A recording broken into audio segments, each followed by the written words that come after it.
Wannan ita ce Dr. Maryam Mazamniya Faras. Kun gane ko? Yan uwa salamu alaikum. To yanzu abinda annan tana gai cikin wani bidiyo da muka kallata nata sabon bidiyo ne. Wai waɗanda ƴan ta'adda da aka kama wajen Tilaberi. Wai waɗannan ba ƴan ta'adda bane, wai sibil ne aka kamo, kuma takanan tana son ta kulla wani minahici da mun san inda ta hito, kuma zan sake ce muku ku dibi ga wani hoto nata. Kenan kun san position kenta ko? To kar abin yayi muku ciwo. Ku dibi position kenta ku gani.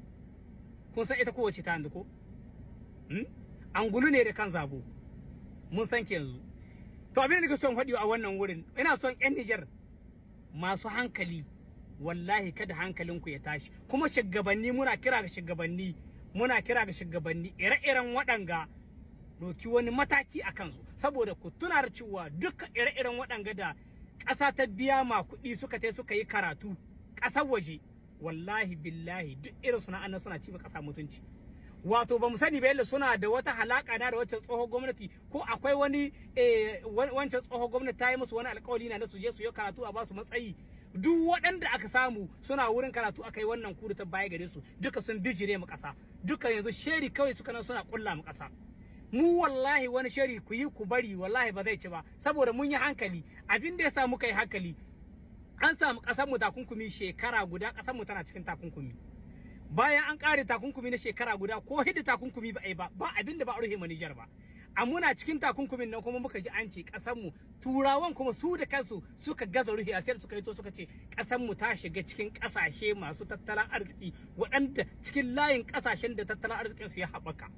Ina na muka hito da wani tattalin arzikin. Sannan ga tsohon ministocin da suka ce ƙasar mu ba ta sati guda ta wargajewa. Kenan mun ga gaskiya 'yan Nijar. Gaskiya ta tabbata, mu Allah Ubangiji ne ya gwada mu da gaskiya muka gani, kenan ba mu biyan wata ƙarya. 'Yan Nijar mu ba mahaukata bane, muna da hankali yanzu, idanunmu sun waye, kenan ki ki ba kanki lahiya. Bayan Allah, kabilanci baki isa ki samu kabilanci ba.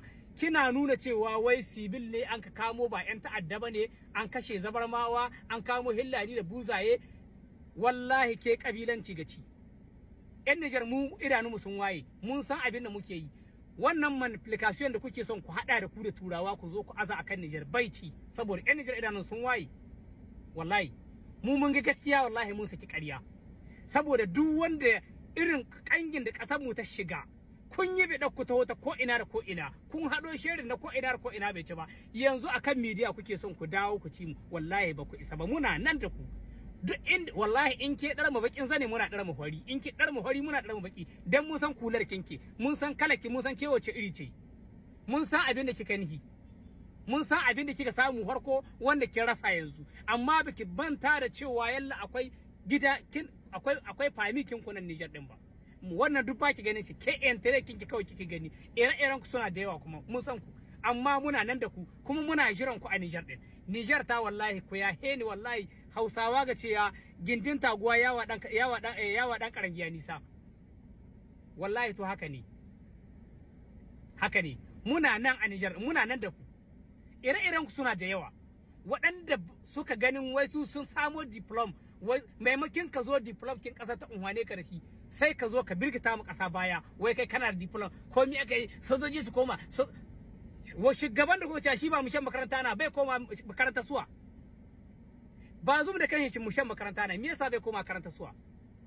Ko ko akwai ita siyasa mi take, ita siyasa a Qur'anance na take, ga Qur'ani na take, dole sai yayi siyasa. Wallahi billahi muna da hankali, ba mahaukata muke ba. Yadda kuka dan mana nan wallahi ba haka bane. Ku je taitayin ku wallahi. Niger din nan wallahi yanzu sai ƴan Niger. Duk wanda ka gani wallahi yana kewaye, yalla yana da garawai, ba cikakken ɗan Niger bane. Wallahi da kaga mutun yana yabar yana zo za mu kasa tai kashin ka, wallahi ba cikakken ɗan Niger bane. Mu Niger mun san cewa yanzu sai cikakken ƴan Niger, wallahi sai mu, duk wanda iska wallahi, duk wanda iska bai isa ba. Duk wanda iska wallahi yace zai kulla mu kasar mu sheri, duk wanda yace zai kulla mu kasar mu sheri wallahi bai isa ba. Muna nan da ku, kuma guda insha Allah in muna zuwa kai mukai. Assalamu alaikum. Wannan ita ce Dr. Maryam Mazamniya Faras. Yan uwa salamu alaikum. Salatu wassalamu ala nabiyillah. Assalamu alaikum warahmatullahi wabarakatuh. Yan uwa, yau wannan bayani mai dimbin amfani ne. Insha Allah rabbi za mu bankaɗo muku ɗaya daga cikin lalatattun mutane wadda wallahi idan mutane sun natsu suka tsaya suka bibi abubuwan take yi to ta yi su mai dalili haɗari, ta yi su haɗari. Zan samu ku kaɗan daga cikin bayananta akan abin da ya faru a Bankilare da sauran abubuwan da ta yi da abubuwan da take yi da ita wace ce ita duka zan bayyana muku. Qui est visé, lui il est Touareg. Mais au final, il m'a dit, ils ont tué plus de Songhai et des Peuls qu'autre chose. J'ai dit, mais comment ça, c'est pas cohérent. Vous dites que c'est vous qui êtes visé, mais finalement c'est d'autres personnes qui sont tuées. Pourquoi? Il me dit, vous savez madame, d'abord, nous les Touaregs de Bankilare, on est noirs, on a la peau très noire, on est un peu comme les Songhai, nous ne sommes pas des Touaregs clairs comme vous pouvez voir à Agadez. Donc c'est difficile de distinguer. Et il me dit, c'est que nous, dès qu'ils sont arrivés, nous on a fui. Tous ceux qui peuvent fuir ont fui. Parce qu'on savait déjà de base qu'on n'allait pas être épargnés. Il dit les autres qui sont restés, c'est parce qu'ils pensaient que ça ne les concernait pas. Ils sont restés pensant qu'ils allaient être épargnés, mais malheureusement pour eux, les militaires ont tiré sur tout le monde. Il m'a dit sur les presque 150 personnes tuées, je pense qu'il m'a dit 147, un truc comme ça, il m'a dit au moins 90 sont Songhai. Et seulement les autres restants vont être Peul ou Touareg. Il m'a dit lui, maintenant il a fui. Il est dans une autre ville et qu'il va encore continuer. Voilà la version que j'ai eue de lui. Maintenant, le côté du FDS, je lui ai demandé, parce que je sais que c'est quelqu'un, si c'est vrai, si c'est faux, il va me dire. Et il m'a dit, Mara, ce ne sont pas des terroristes, ce sont des civils. Point. Il m'a dit, je ne veux pas aller dans des longs discours avec toi, mais je vais tout simplement te dire, ce ne sont pas des terroristes. Voilà.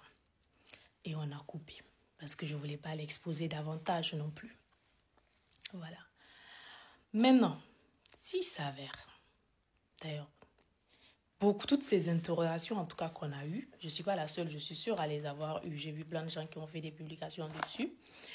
Et même ceux qui ne l'ont pas fait, en tout cas, ont remarqué sur les images que les gens là ressemblaient plus à des civils que de terroristes. On a même eu des versions que des gens ont dit c'est des orpailleurs et tout. Mais moi, le monsieur ne m'a pas parlé d'orpailleurs du tout.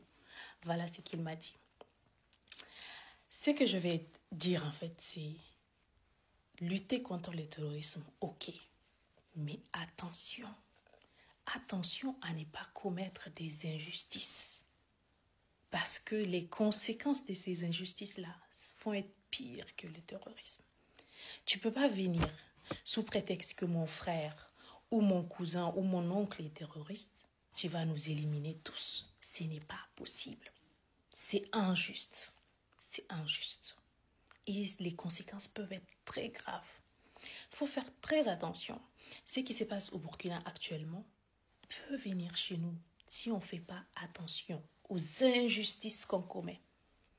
Moi, j'ai vécu au Burkina il y a 5 ans, on va dire, non, de 2017 à 2019. J'ai vécu une partie du temps au Burkina. Et si on m'avait dit que ce qui se passe au Burkina allait être possible, maintenant, je n'aurais pas cru. Parce que les Burkinabés sont des personnes tellement pacifiques. Tellement pacifiques. Des fois, moi, je suis étonnée par leur patience, en fait. Je vais vous donner un exemple. Tu vas aller au marché au Burkina, tu veux acheter un truc, par exemple, prenons ça. Alhamdulillah wa salatu wassalamu ala nabiyillah wa ba'da. Assalamu alaikum wa rahmatullahi wa barakatuh. Ina fatan kun saurari Ma'inna Jibrin kun ji abin da take gai. Na farko dai ta ce da ta yi hira da shi wane ne shi mutumin ɗaya daga cikin jagoran ƙabilar Buzaye na Bankilare. Ya ce mata su ne dama aka nufa da wannan aika-aikan a samu a kashe su. Amma an yi kashe Fulani da sauran waɗancan mutane. Sai ta ce a to ai wannan abun akwai matsala ya za a ce ku ne ake zo a kashe amma kuma a kashe wata ƙabila wadda ba ku ba. Sai ta ɗauko ƙabilar Fulani ta sa me take so hasa wuta tsakanin Fulani da Sozawa da duk wata ƙabila da ba Fulani ba. ku fahimce ta daidai. To mu koma kan shi wancan mutumin wanda ta ce ta hira da shi kuma ta ce jagora ne. Sace mata aiki san mu buzaye na Bankilar daban muke da na Agadas. Ba za a iya bambanta mu ba saboda mu babbuku ne, na Agadas kuma horhoro ne. Sannan mun samu labari shi yasa sai muka sheka da gudu muka tayi muka kyale wannan wajen. To waye ba su labarin za a zo samame a wajen su. Samame ne su za su ka zo ko kuma yan ta'adda ne aka koro, terrorist ne aka koro suka shiga cikin gari. Me yasa bata bayani akan wannan ba? Saboda ka gane wai menene munafucin da take son ta shuka.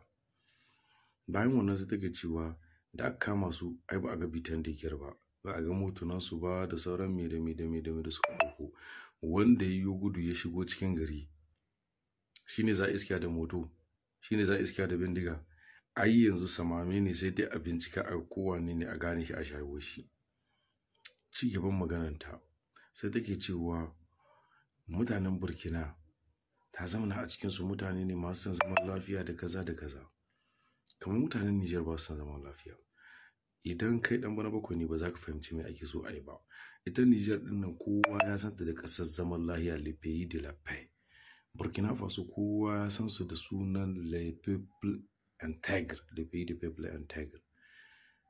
To dukkan su idan ka duka kasashen IAS da Burkina da Niger da Mali babu wata kasa mai son ta da zaman tsaye. Babu wadda aka sani da son zama cikin hayaniya in ba wadda aka azama wannan hayaniyar ba. Sai dai ta manta da tana da profile a Facebook, tana da profile a YouTube da sauransu. Da kungiyar su ta haɗaka su da su Ingande da su Seluwa da duk waɗansu mutane waɗanda ke son a zo a kama ƙasar nan farmaki tun da iko ya canza da gare su ya koma ga wanda Allah ya nufa da wannan iko. Wato wannan ma'inin ban san ko kun fahimce ta, amma wallahi ta yi mai dalili haɗari dan shi mai dalili wawa ne. Amma ita tana yin abun ne a ilmance inda take son ta yaƙi tunanin mutane. Sai dai alhamdulillah 'yan Niger ba ragwagi ba ne, ba kwana suke ba. Allah ya albarkace su da fahimta mai ƙarfi da addinin da yake cewa komai za kai bincike a cikinsa. Ina mamaki a matsayinta mai suna na musulma ta zo tana zuƙa ƙarya don cimma wata bukata ta rayuwa. To sai dai duk mutanen da su kan iya neman fitina akan ƙasansu aka musu zancen addinin musulunci don imaninsu ya yi nisa. Wato idan muka koma akan zancen ta sai ta ce ta yi hira kuma da wani ma'aikacin gwamnati amma soji mai tuni kenan. Shi ma ya ce mata a'a ba 'yan ta'adda bane aka kama. Duk da hirar da ta yi ba ta hito ta gaya mutane ba cewa tun da ta ce za ta ɓoye su ba za ta faɗi sunayensu ba za ta yi komai ba. A ƙa'ida ta jarida sai ta samu na hirar da ta yi da su in ta waya ne mu ji, in kuma ga su ne sai ta samu na hirar ta yi da su wadda ta yi recording. Ba ta yi wannan ba. Munafuci dodo ne. Mun gode da kallon wannan bidiyon. Ku ci gaba da kasancewa tare da mu a kowane lokaci. Mun gode.